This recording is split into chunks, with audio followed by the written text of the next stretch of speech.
Hello everyone, welcome back to my channel. So today I am back, which is such a weird feeling. It has been months since I posted a video, which I'm really genuinely sorry about.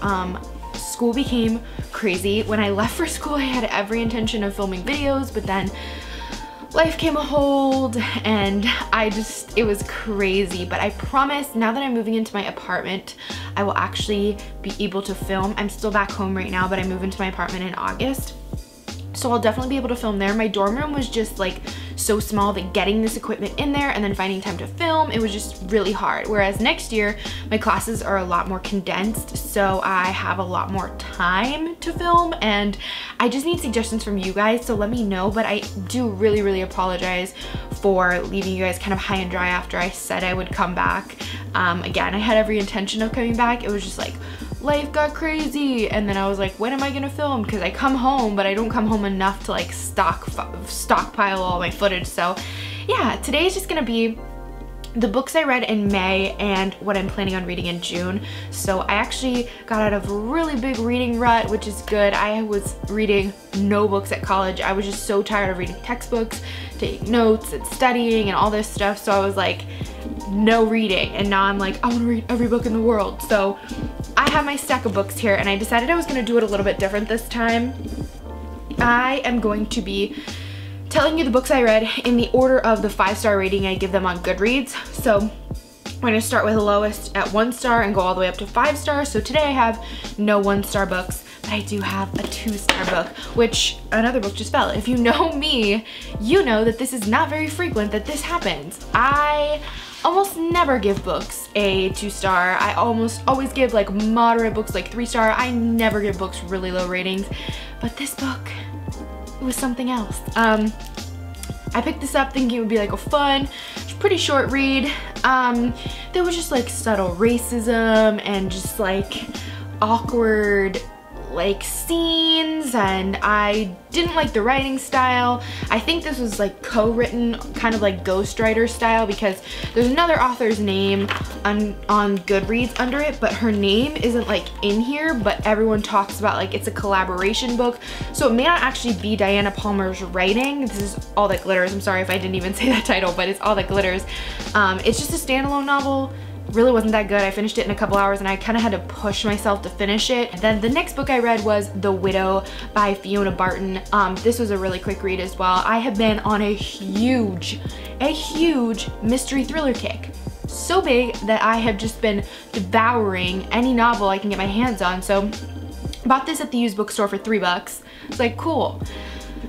The reason I gave it 3 stars was not necessarily because it's a bad book. The writing is interesting. It's told from a couple different perspectives. We've got the widow, so this woman's husband just died, and the more you read the novel, the more you understand he died, and he was not a very good person. He was one of my main gripes with this book was that the intense amount of, I'm gonna give a little bit of a trigger warning here, so if you have anything with like underage, like anything like that, just skip this portion. But there is a lot of talk of like underage pedophilia, and it's just, it gets awkward. It's like, it's to the point where it's unnecessary. I understand that he's not a good person and that all these things were happening and he was doing bad things, but really you don't need to give us the intimate details of those things. I don't really need to know.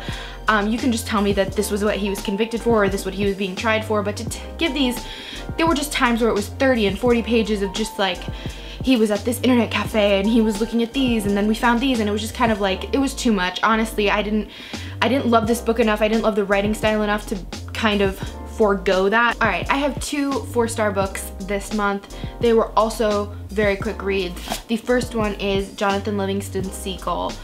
This is a book that comes up a lot when you ask people favorite books.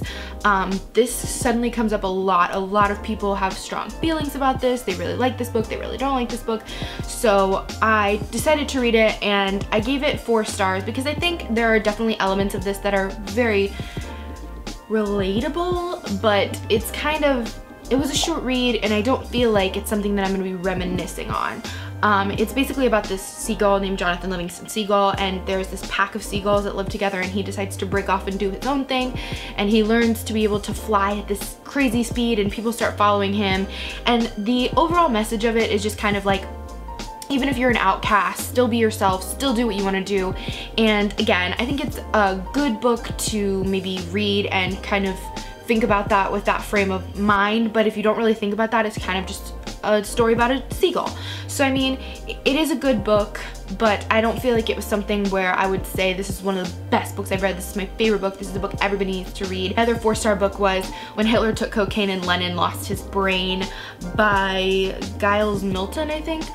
This is basically about some interesting like history facts that have gotten lost in translation. It's actually pretty cool, some of the stories. So it talks about, like, obviously Hitler and Lenin are in here, but there are just stories about like people who get shipwrecked or people where their plane crashes and how they were able to survive, and just very interesting stories about this guy on the Titanic. He was a chef, and he knew that there were not enough lifeboats, so he probably wasn't gonna be able to get off. So he just drank like 2 bottles of whiskey, and he ended up like jumping into the ocean eventually because obviously the ship wrecked. But he ended up living because the alcohol was like raising his body temperature, so he wasn't able to succumb to hypothermia because he was still really hot even in the water while other people were dying of hypothermia. So it's just interesting. It's very, very short chapters, and then there's like references at the end, so if you wanted to look anything else up on these stories, you can. Finally, I have 2, not 1, but 2 5-star books. And I don't give out 5-star books as much as I used to. I used to give out 5-star books like nobody's business. I'd give 5 stars to everything. But now I reserve them for very, very good books. So like I said, mystery thriller kick. So the first one was Defending Jacob by William Landay. I was at my local bookstore and I found this on the shelf, and it actually was an ARC, so she wasn't allowed to sell it to me. So she was like, here, you can just have this. And I was like, you are the best. This is why you need to shop local. So this is about this little boy who's 14 who goes missing and ends up dead in a park. And basically, this whole book is asking the question, how much are you willing to do for your child? What lengths are you willing to go to? So this kid's dad, there's the main kid in the novel who dies, and then there's the other main kid who's basically put on trial for this kid's murder, and his dad is a public defender and is kind of trying to see what he can do to try and save his kid from going to prison. And it's such a good book because at the end there are these twists that you don't even see coming, and you're like, what? It is a great book. I would highly, highly recommend this. Completely a 5-star book. I demolished this book in I think 12 hours. And then the other final 5-star book, The Last Child by John Hart. This is also about a little girl who goes missing in the town, and her brother basically is on his own trying to figure out everything that he possibly can. His dad kind of leaves the family. His mom is really unable to function anymore, so he is pretty much trying to figure this all out on his own. And this is another book where there are twists at the end. It is a sad, heartbreaking story for some of it. There are some points where you're like, I can't even believe, you know, this is going on or this is happening. But there are some parts in here where you're like, I do not even believe that. But it is a great, great book, and I would highly recommend this if you're also looking for like a beach read that's really quick. Got this one done in I think probably 7 or 8 hours. It's about 400 pages, so it is an amazing book. So I have a few books in here for my June to read list. I have firstly How to Win Friends and Influence People by Dale Carnegie. This is a huge novel that everyone tells you to read. I am studying in business right now, so I heard this was a top business book to read. My dad actually bought this for me a little while ago, so I decided finally gonna read this because I heard it is a book you need to read whether you work in sales or not, but it's something really good to read. I don't know too much about it, but I know that it's a really popular book, so I'm gonna be reading that. Then the next book is Awaken the Giant Within by Tony Robbins. I have heard so much about this book. This is a huge book, but I've heard it's definitely something to read, so I'm hoping to get through this. I know it's gonna take me a little while because it is a pretty long book, but this is pretty much just talking about how we can kind of overcome our fears, overcome the the blocks in our way, and I started reading a little bit of it. I've seen his TED Talk and I really enjoyed a lot of the stuff he said, so I'm curious to read this. I'm also going to be reading The Hush by John Hart. That is the second book in The Last Child. It's kind of a series, but sort of not.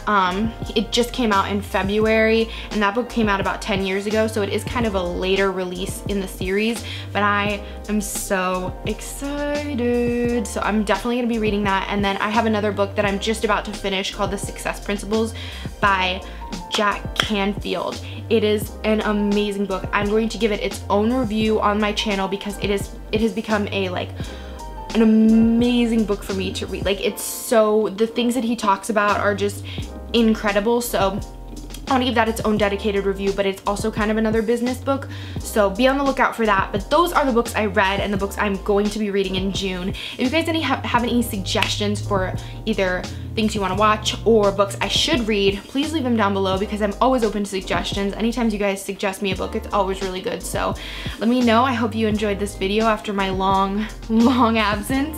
So thank you guys so much for watching, and I'll see you guys back here later.